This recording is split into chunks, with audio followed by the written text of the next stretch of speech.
When we ask somebody about ancient medical systems, what comes to mind?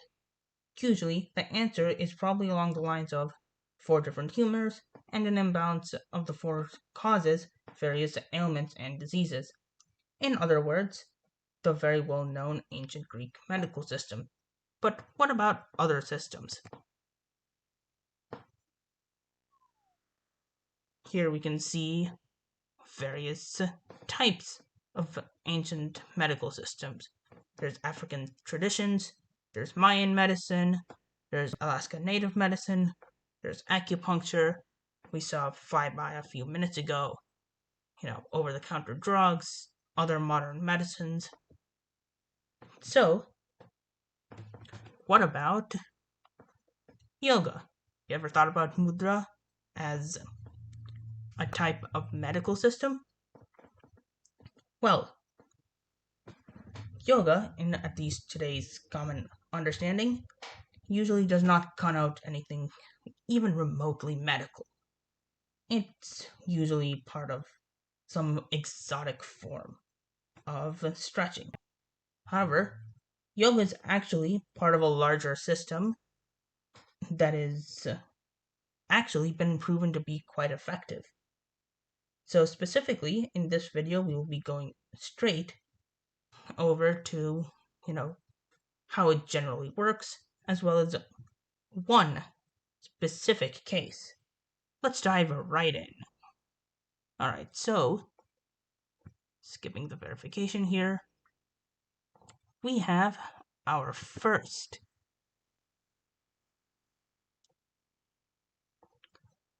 As we can see here, there is the pranayama and breathing exercises.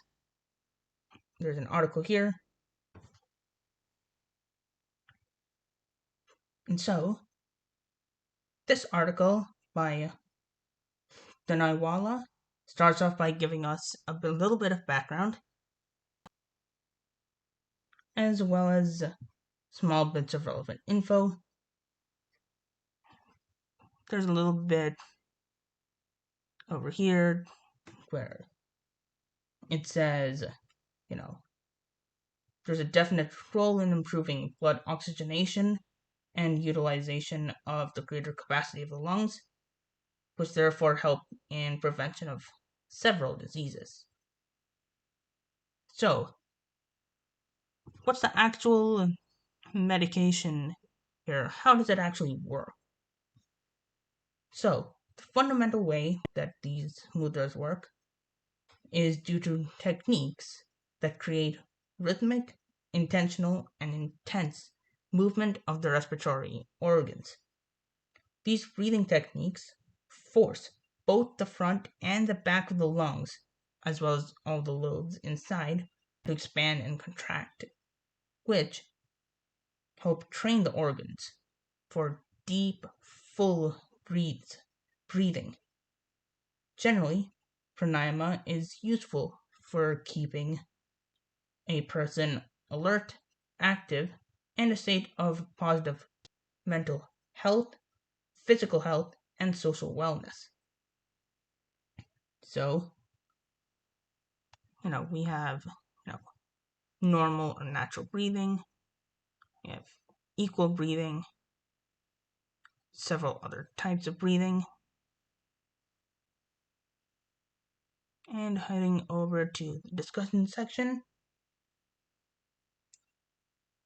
we can see that the article mentions that modifications in breathing reduces hyperventilation and normalizes carbon dioxide levels within the body.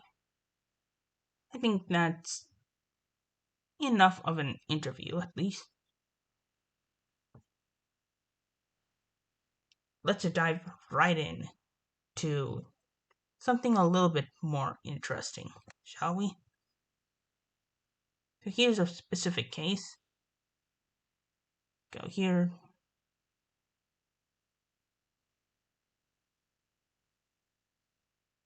Scroll down. Alright, so we're going to be, obviously, looking at asthma patients and the effect of certain mudras in helping with this condition. So, starting off, we have the aims and objectives, which is expanding on the study of the effect of these lung focus mudras on asthma patients, testing these mudras with a variety of different tests because we need to be serious about it, and comparing the results against a control group after 6 weeks of consistent practice. This is important. We can skip over materials and methodology. You can see the various tests over there and head over to the discussion. So, what the authors found in the discussion section is that there was a significant improvement in respiratory performances for the test group after 6 weeks of consistent mudra practice compared to the control group. From the results of one of these tests that measured the strength of the respiratory muscles, the test group showed a large boost by indication of being able to push the mercury, which was held in a separate vial, much higher than when they started out. But those are just physical benefits. You know, as I mentioned earlier, they also have some mental aspects to it, obviously, since mudras refer to a spiritual act. So, 30 minutes of mudra regularly has been shown to aid in relaxation and therefore reduce stress. And over the course of 6 months, with 50 middle aged women, overall stress decreased, breath rates normalized, which is important to the asthma severity being dependent on erratic breathing, and an increase in skin resistance. There were, of course, a whole lot of limitations to these. You can see that, well, you can't really do it, this sort of thing, with people here that had other lung diseases, really acute asthma, being on medication, smokers, or anyone who was already trained in this.